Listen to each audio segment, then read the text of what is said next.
ये video second part है the three orders chapter का। हम इसमें लाइन वाइज पढ़ेंगे तीनों ऑर्डर्स के बारे में ताकि इजीली अंडरस्टैंडेबल हो कि हम क्या पढ़ रहे हैं। हम पहले सेकंड नहीं पढ़ेंगे, हम पहले शुरू से फर्स्ट ऑर्डर पढ़ेंगे, फिर सेकंड ऑर्डर पढ़ेंगे, फिर थर्ड ऑर्डर पढ़ेंगे। तो हमारा जो फर्स्ट ऑर्डर है उसको हम क्लर्जी बोलते हैं। जो कैथोलिक चर्च हुआ करता था उसका खुद के लॉज हुआ करते थे, उनके खुद के लैंड हुआ करते थे और वो लैंड उनको रूलर्स की तरफ से मिलते थे जिनके ऊपर टैक्सेस नहीं होते थे। चर्च को किसी भी तरह का टैक्स नहीं देना पड़ता था, बल्कि चर्च खुद के टैक्सेस लगा सकता था। जो यूरोप था, क्रिश्चियन यूरोप था, उस समय क्या था कि बिशप्स और क्लैरिक्स वो चर्च पे कंट्रोल करते थे, चर्च के ऊपर उनका डायरेक्शन था, वो कम्प्लीटली उसके ऊपर रहते थे। तो ये फर्स्ट ऑर्डर था, ये फ्यूडल सोसाइटी में एकदम टॉप पे था। इस समय क्या होता था कि इनके अबव दोज बिशप्स, इनके ऊपर सिर्फ इनके ऊपर जो बिशप्स और जो क्लैरिक्स होते थे इनके ऊपर वेस्टर्न चर्च के हेड हुआ करते थे जिन्हें कि पोप बोलते हैं, और वो रोम में रहते थे। जो कैथोलिक चर्च हुआ करते थे वो मोस्ट डोमिनेंट बॉडी हुआ करती थी और ये किंग के ऊपर बिल्कुल भी डिपेंडेंट नहीं थी। किंग के ऊपर बिल्कुल भी डिपेंडेंट नहीं थी। चर्च था, अभी मैंने बताया जैसे वो खुद का लैंड था उनके पास, किंग उनको देते, ग्रांट करते थे लैंड, और वो लोग उनके ऊपर टैक्स भी कलेक्ट कर सकते थे। हर विलेज में एक चर्च हुआ करता था, ऑलमोस्ट सभी विलेजेस में चर्च हुआ करता था। सभी लोग संडे के दिन प्रेयर के लिए चर्च में इकट्ठा हुआ करते थे, गैदरिंग होती थी, और फिर वो लोग प्रीस्ट के सरमन्स को सुनते थे। सरमन्स मतलब उपदेशों को सुना करते थे। जो लोग प्रीस्ट बनना चाहते थे, जो लोग प्रीस्ट बनते थे, जो मैन, वो लोग शादी नहीं कर सकते थे। अब यहाँ पे सर्फ एक वर्ड आता है, सर्फ, इसका मतलब होता है कि ये लोग जो होते हैं ये इनको कह सकते हैं जैसे कि ये बिल्कुल स्लेवरी, जो स्लेव्स होते हैं ना उनकी तरह इनको कह सकते हैं। ये कम्प्लीटली स्लेव्स हुआ करते थे। इनको ये लोग, और जो फिजिकली चैलेंज जो लोग हुआ करते थे और जो वुमेन होती थी वो प्रीस्ट नहीं बन सकती थी। बिशप्स एक तरह से कहा जाए तो वो नोबल्स थे रिलीजियस फील्ड में। वो लोग लैंड को ओन करते थे लॉर्ड्स की तरह। उनके खुद के बहुत वास्ट एस्टेट हुआ करते थे और ग्रैंड पैलेसेस में वो रहा करते थे। चर्च है वो 1/10 ऑफ द शेयर जो पीजेंट्स कल्टीवेट करते थे उसका 1/10 वो कलेक्ट कर लिया करते थे टैक्स के रूप में, हर साल प्रोड्यूस का हर साल, और उसे वो तिथ कहते थे। तिथ वो टैक्स है जिसे चर्च कलेक्ट किया करता था और वो 1/10 होता था पीजेंट्स के टोटल कल्टीवेशन का। जो चर्च थे वो अपना पैसा ज़्यादा से ज़्यादा किस तरह के अलग अलग फॉर्म्स से पाते थे, जैसे कि डोनेशंस मिल रहे हैं उनको लोगों से, या फिर रिच लोग उन्हें डोनेट कर रहे हैं खुद के लिए या फिर उनकी रिलेटिव्स के लिए इस लाइफ में, और आफ्टर डेथ जो होती है, डेथ के बाद जो लाइफ होगी उसके लिए, कि उनकी लाइफ आगे भी अच्छी चलती रहे इसलिए, और खुद के वेलफेयर के लिए वो पैसा देते थे। इसी वजह से चर्च के पास अच्छा खासा डोनेशन आता था। कई तरह की जो रिचुअल्स होते थे, राइट्स होते थे, वो फ्यूडल नोबल्स ने कॉपी कर लिए थे अपने फ्यूडल नोबल्स के जो राइट और रिचुअल्स थे वो चर्च ने भी कॉपी करना शुरू कर दिया था। इसकी वजह से इनका इन्फ्लुएंस क्या है वो बढ़ना शुरू हो चुका था।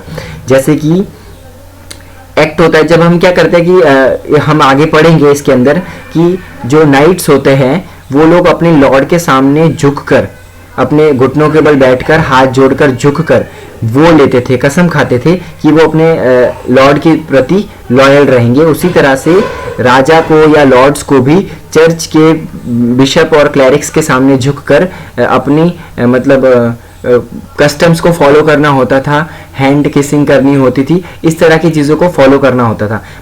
इससे हम समझ सकते हैं कि चर्च अपने आप को एक ऊपर का औहदा, ऊपर का सीट दे रहा था। वो सभी से ऊपर, लॉर्ड से ऊपर भी जाने की कोशिश कर रहा था उस समय। अब हम इसमें पढ़ेंगे मंक्स के बारे में। ये इसी का पार्ट है, फर्स्ट ऑर्डर का ही पार्ट है, इसीलिए हम इसको पढ़ेंगे। मंक्स क्या थे? Monks and monasteries. इसके अंदर हम पढ़ेंगे कि कई तरह के जो क्रिश्चियन हुआ करते थे, जो कम्प्लीटली डिवोटेड थे रिलीजन के प्रति, उन लोगों को मंक्स बोला जाता था। इन लोगों ने क्या किया था कि ये लोगों के बीच में ना रहकर ये अकेला आइसोलेटेड रहने में ज़्यादा इंटरेस्टेड थे, और इन्होंने इस तरह की लाइफ को ऑप्ट किया था, चूज किया था। और ये क्लर्जी की तरह ये टाउन्स और विलेजेस में नहीं रहते थे। ये लोग रिलीजियस कम्युनिटीज़ में रहते थे जिन्हें कि एबेस बोला जाता था। या फिर मोनेस्ट्रीज जो कि ह्यूमन सेटलमेंट से दूर हुआ करती थी। मंक्स ये कसम खाते थे कि वो अपनी रेस्ट ऑफ द लाइफ एबे में रहेंगे और अपना ज़्यादा से ज़्यादा टाइम वर्शिप, पढ़ाई करें, स्टडी और मैनुअल लेबर जैसे कि फार्मिंग में बिताएंगे। उनकी जो लाइफ थी वो कम्प्लीटली डिफरेंट थी प्रीस्टहुड से। प्रीस्टहुड यानी क्लर्जी की जो फर्स्ट जो क्लास होती है उसके टॉप बिशप और क्लरिक से बिल्कुल डिफरेंट थी। ये लोग मतलब इनकी जो प्रीस्ट लाइफ हुआ करती थी मंक्स की, ये कम्प्लीटली ओपन थी सभी के लिए। मैन और वुमेन इसमें इक्वली आ सकते थे। मेंस मंक बन जाते थे, वुमेन जो आती थी वो नन्स बन जाती थी। ज़्यादा से ज़्यादा ये जो जितनी भी एबेज जिसमें ये लोग रहते थे मंक्स और नन्स, ये सिंगल सेक्स कम्युनिटीज़ हुआ करती थी। यानी मैन अलग एबेज में रहेंगे और नन्स एक अलग एबे में रहेंगे, तो दोनों के लिए एक सेपरेट एबेज हुआ करते थे। जो प्रीस्ट हुआ करते थे, मंक्स हुआ करते थे या नन हुआ करती थी, ये लोग शादी नहीं कर सकते थे, ये इनका एक रूल होता था। और यहाँ पे एक एग्जांपल दिया गया है कि दो वेल नोन मोनेस्ट्रीज जो स्टैब्लिश हुई थी उस समय, वो ये थी सेंट बेनेडिक्ट इटली में 529 एडी में, और एक क्लानी इन बर्गंडी इन 1910 में। इन दोनों का नाम याद रख लेना क्योंकि क्वेश्चन में पूछा जाता है एक एक मार्क्स के अंदर। किस तरह का रिलेशन चर्च और सोसाइटी के बीच में था, अब ये देखेंगे क्योंकि सोसाइटी जो थर्ड पार्ट सेकंड पार्ट था, थर्ड सेकंड लेवल, और चर्च था जो फर्स्ट लेवल पे स्टैंड करता था। तो क्रिश्चियनिटी था जो यूरोप के अंदर मतलब सभी लोगों को इन्फ्लुएंस कर चुका था, सभी लोग इससे इन्फ्लुएंस थे, क्रिश्चियनिटी को लोगों ने एक्सेप्ट कर लिया था।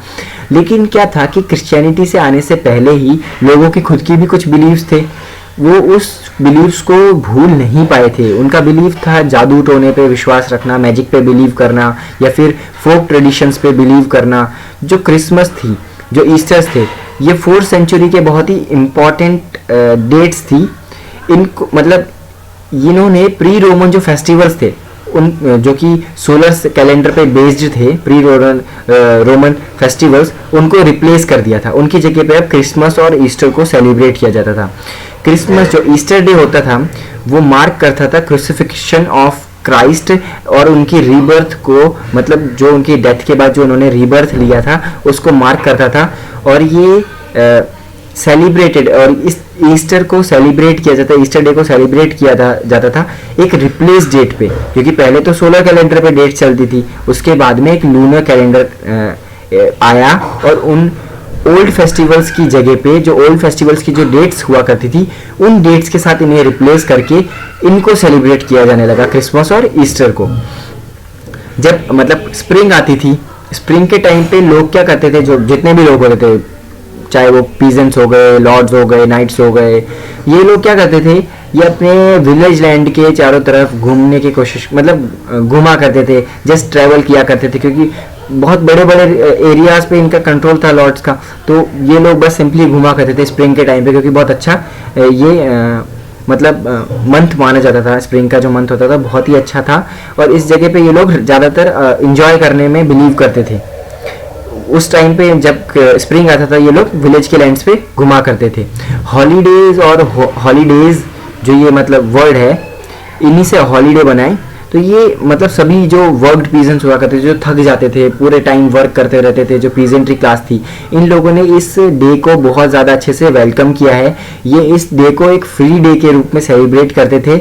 इस टाइम पे ये ज़्यादातर प्रेयर ना करके ये ज़्यादातर फन में बिलीव करते थे, फन के लिए अपना टाइम स्पेंड करते थे और फीस्टिंग करते थे, मतलब वैसे ही खाने पीने का जो भी मतलब इनका मनोरंजन के लिए करते थे।